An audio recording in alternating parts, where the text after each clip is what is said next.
but you don't have it in the right spot. So and the other two are just that EUS are doo-doo. But this is good. It's in the right place. Yeah. See, you know why I'm gonna have trouble with this? I'm colorblind. I can't tell that's green. Well, maybe it's the sunlight. Yeah.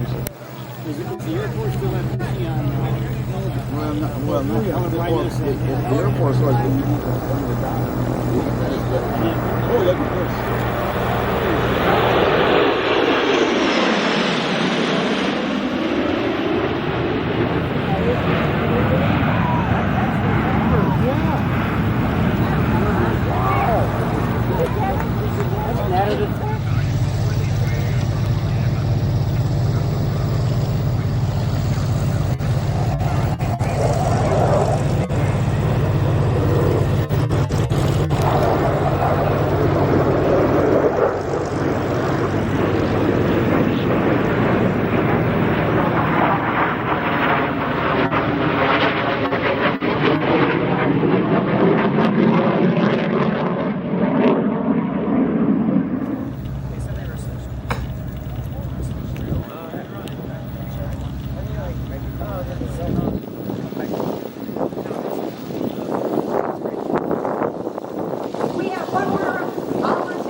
Steve, could you tell us a little bit more about the plane and how it got its name, Tonia?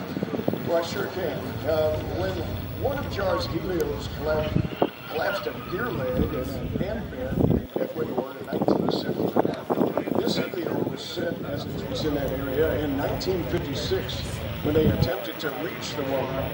Well, the murder of the 5 missionaries created a worldwide interest in reaching these remote people without God's word, and it also spotlighted interest in Indonesia, flew the equivalent of 23 times around the world, carried over 10,000 passengers, and delivered 2.5 million pounds of fire.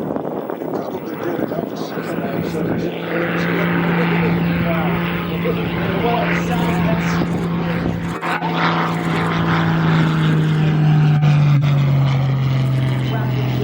about what they were doing. They opened the door before they went extinct, and today they are thriving, littering, and have that everything else that comes from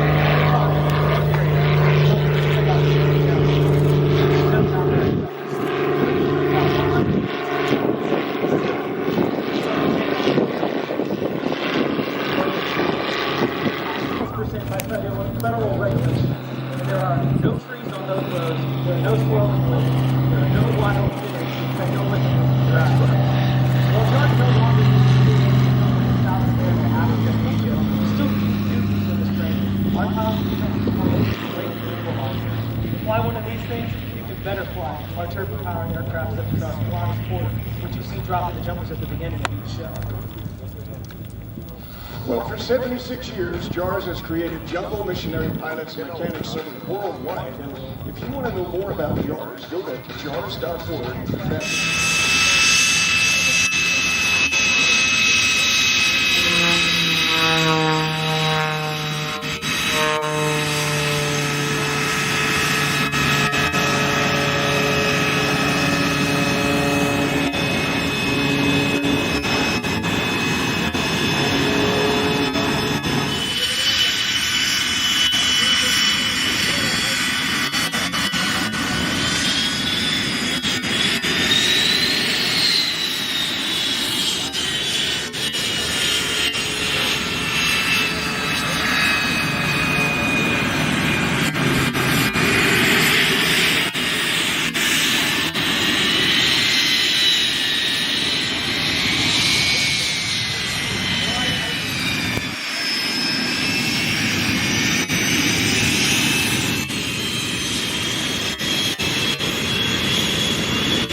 you're right. Now, let's get into something that used to be very unusual, but now is state-of-the-art. We take it for granted. And that is the noise that is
He also went as a civilian. He went on some of the bombing runs.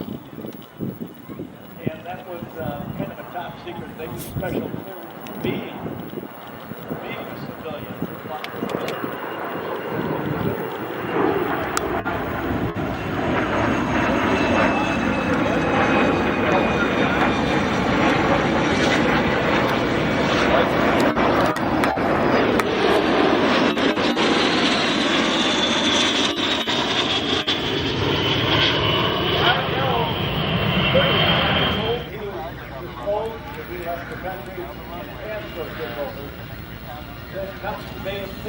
One of our airplanes was shot down by a C17 that was a light attack system that trained aircraft.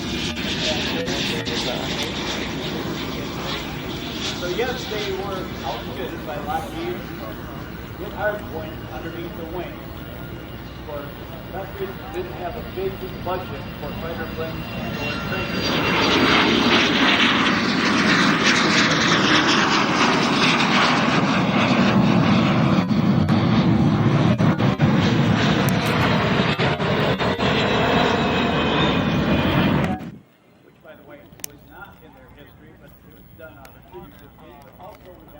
Thunderbird colors, C17 from Lockheed.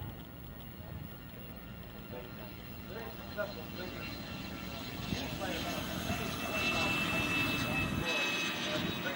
It's hard to say facts about the fighter configuration in Italy in spring of 1945, and it indicates that everybody was in civilian clothes. He names no names, and he doesn't do any identification of the alphabet regions we know about in the U.S. But if you read between the lines, you can say, well, it was a pretty top secret operation. Where it went, we don't know. Why it was there, we don't know. But it's written about it. Fighting Hitler's jets, very important. About the early days of jets, Hitler.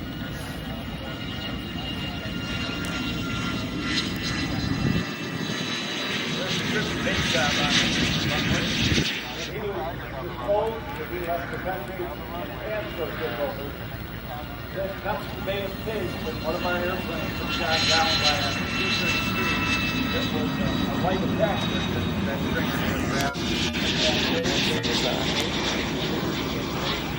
So yes, they were outfitted by Lockheed with hardpoint underneath the wing. For countries that didn't have a big budget for fighter planes or trainers.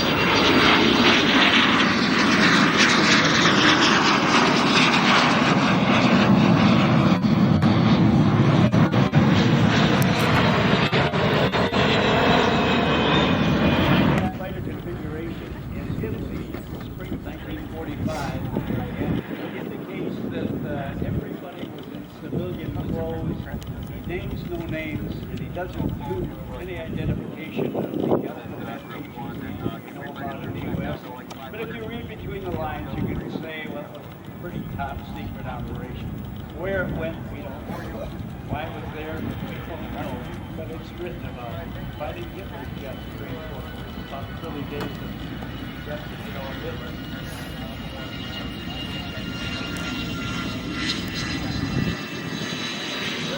Big job on it. I'd like to thank the Warbirds of America, division of the EAA. We'd like to thank the members of the Air Force, the Yankee Air Force, and the Canadian Air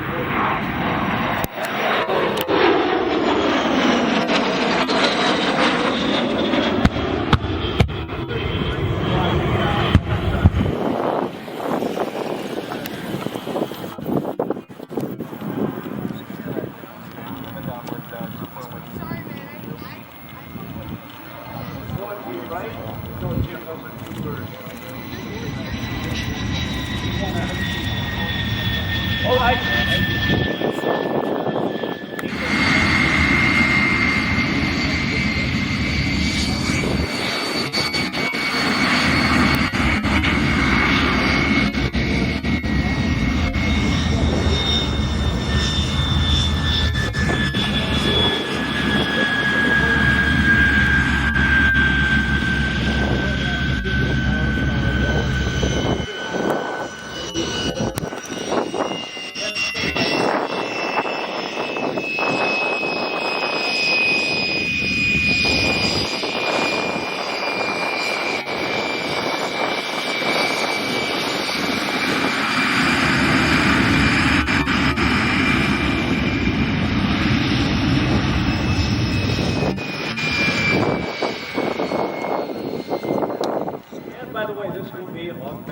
pyro, as putting you in wartime conditions for enemy's aircraft flying out of freedom, Oshkosh, Wisconsin. And here's the great thing I want to tell you. This has never happened before at Oshkosh. 4 MiGs in formation at the same time at Oshkosh. It's never happened before, and this is a first.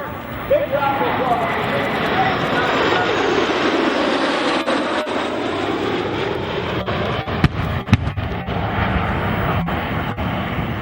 Thank you, Paul Pomerantz, for giving us a place to play. Build it, and they will come.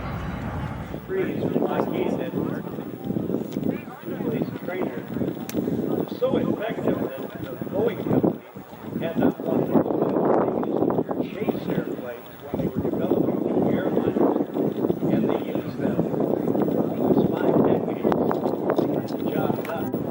Back in the 80s, when they were doing shows up in Canada, they had a T-53 version of the CT-133, and the MiGs went in.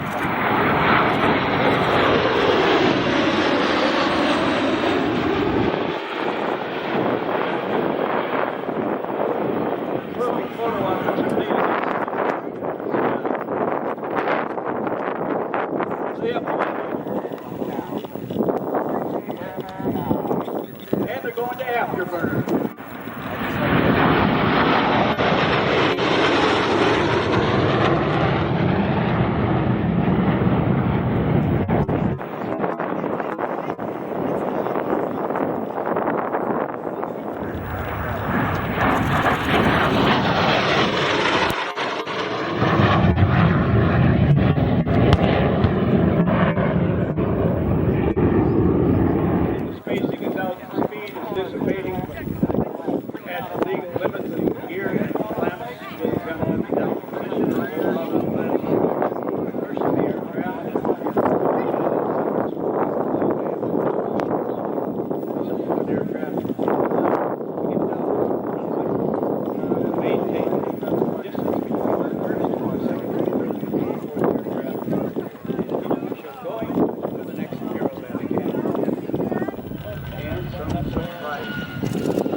Heading back to the Warbird area one by one, you get a chance to see those and other aircraft kind of floating in person. The aircraft are part of the massive amount of aircraft that are parked down there. Many of them will not be flying in our air show in the next couple of weeks.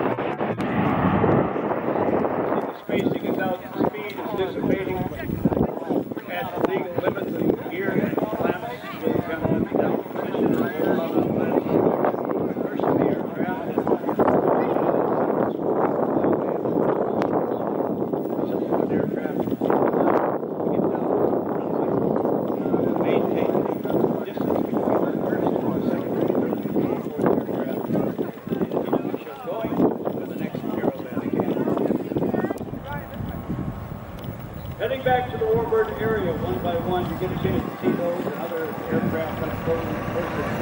The aircraft are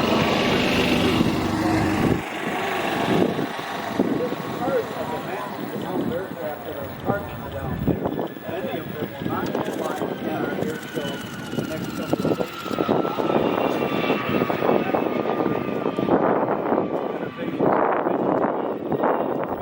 And some surprise.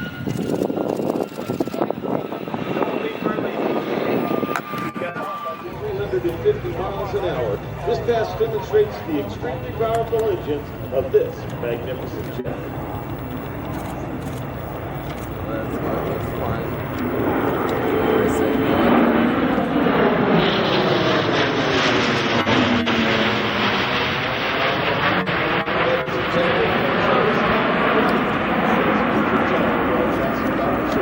This gives while flying over low hostile territory.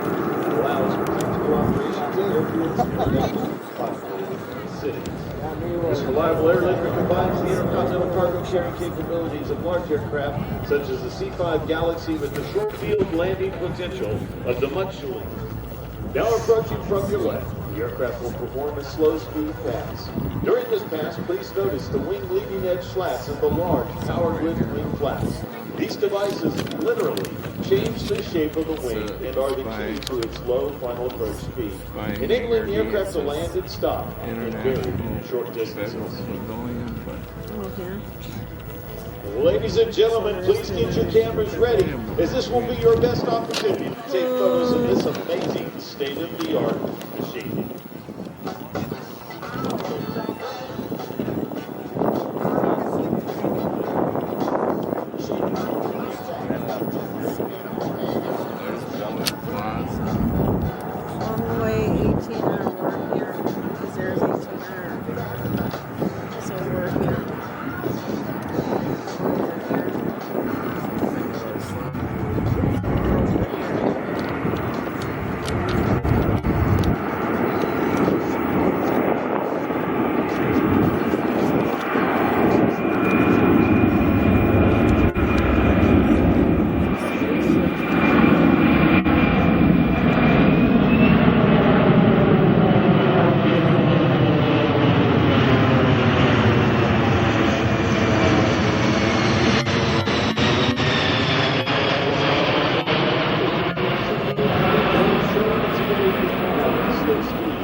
As the aircraft approaches from the right, please notice the upturned wingtips or wheels. These decrease aerodynamic drag and increase fuel economy.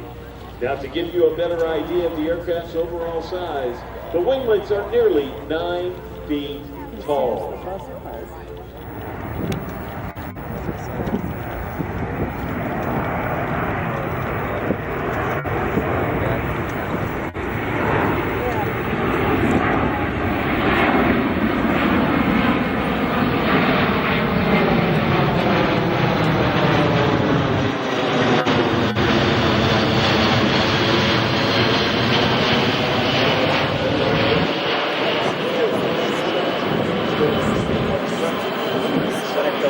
The tail is over 5 the field to prepare for landing.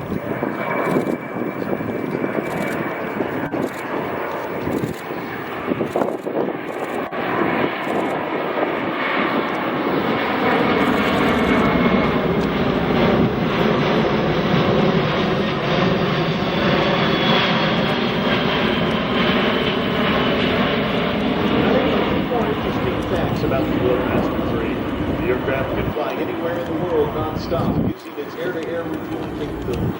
Air Force personnel routinely fly 24-hour missions with a single crew.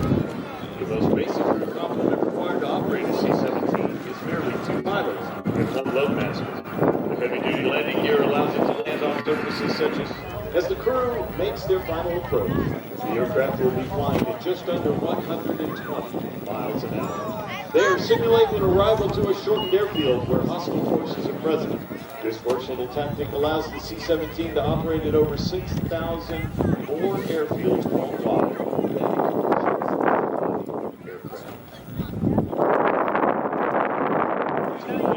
The aircraft to a stop.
very short distance flying rapidly. This concludes today's flight demonstration. And as with any aircraft, they couldn't perform this type of performance without the great support of their maintainers and maintenance team. We hope that you enjoy the United States Air Force. Ladies and gentlemen, this is your first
tangible kids will talk as the men and women of Air Combat Command thank you for your attendance, thank you for your patriotism, and thank you for your support.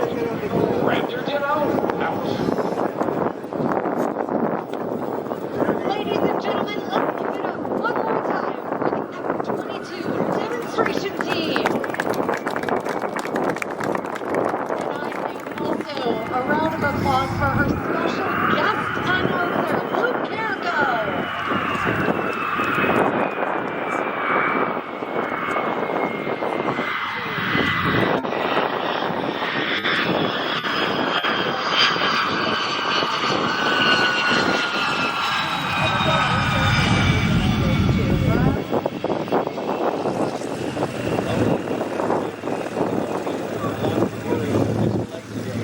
Master Sergeant John Luca, the voice of the F22.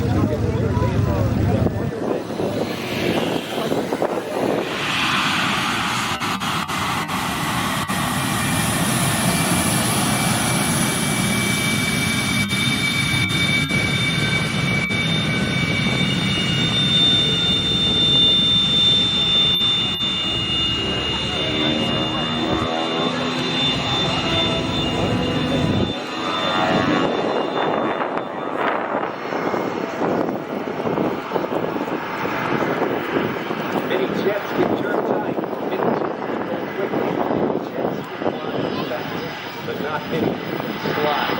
Watch now from behind. As you'll be able to tell, it's also throughout.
Watch closer now.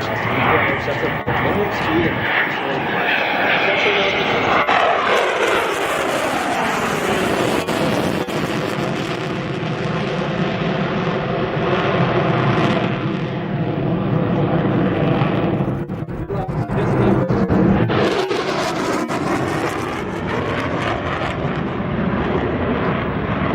from behind.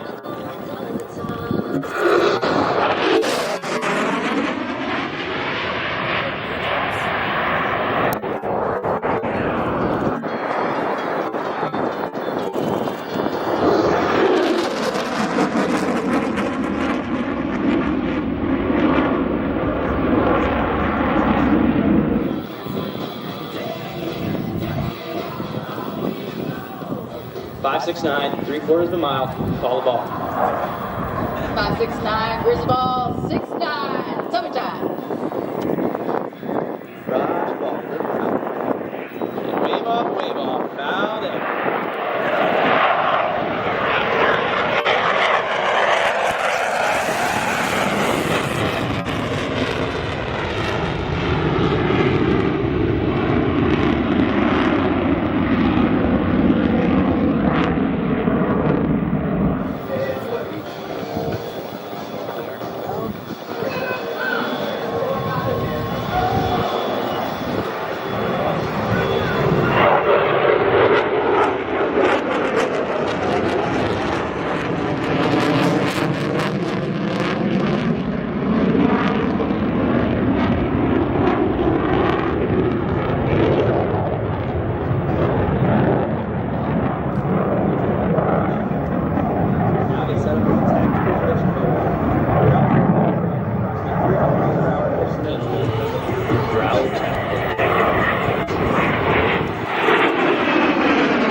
Overhead on your right. I pitch in the vertical while realizing afterburner and wave goodbye via wind flash.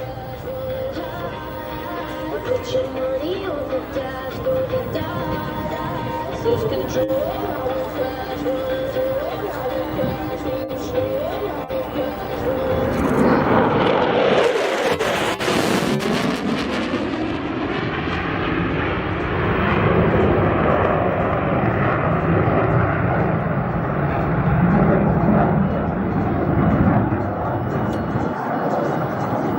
Enjoyed today's Growler demonstration team and have gained a better understanding and appreciation for the rich heritage and ever-continuing development of U.S.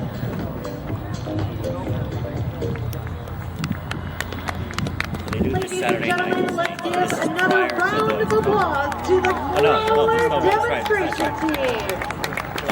And I think that they shouldn't, in the evening, the line should be full. So when the airship's done. Well, if you want it, I'll show you that. afterburner and speed, I think we can check that off the to-do list for today. That's for sure. What'd you think of that, everybody? How'd you like the Growlers? Pretty awesome stuff. Our thanks to EAA129 from Naval Air Station, Whidbey Island up in Washington State. Of course, the electronic warfare variant of the Boeing F-18 Super Hornet. One of the quickest ways to visually identify that are, of course, the additional antennas on the spine as well as on the bottom of the aircraft, as well as the jamming pods. You'll also see on the wing systems as well on the aircraft. As our EA18 Gs, the Growlers work their way off to the left, really changing up the pace, and we've got more to come as we work our way to the finale section of our Thursday here at AirVenture. Coming up next, we're going to be seeing the Red Bull Air Force with Kevin Colvin. Continuing to try to dominate that side of the nation.